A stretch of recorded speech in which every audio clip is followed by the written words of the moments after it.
There is no misfortune that lasts forever. Either endure it and put up with it, or muster up the courage to drive it out.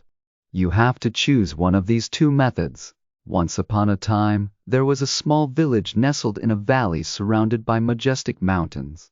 The villagers were a happy and content lot, living their lives in peace and harmony.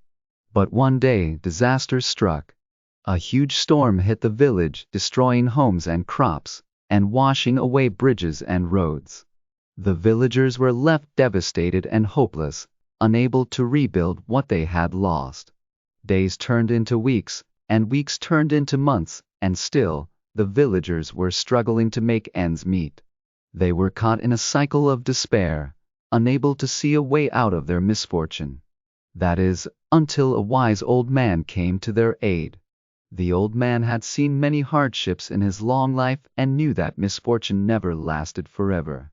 He urged the villagers to choose one of two methods: either endure the hardship and put up with it, or muster up the courage to drive it out.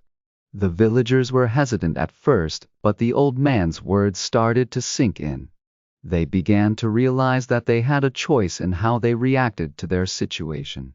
They could either accept their misfortune and wait for it to pass, or they could take action and try to overcome it. With the old man's guidance, the villagers started to rebuild their homes and bridges. They worked tirelessly to clear the debris and repair the damage. It was a long and difficult process, but they persevered. As the months went by, the village slowly started to come back to life. Crops were replanted, homes were rebuilt, and bridges were restored. The villagers' spirits were lifted, and they regained their hope for the future. Through their hard work and determination, the villagers had driven out their misfortune.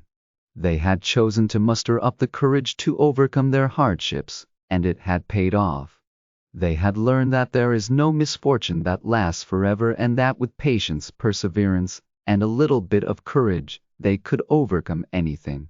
And so, the village thrived once again, a shining example of the power of resilience and determination in the face of adversity.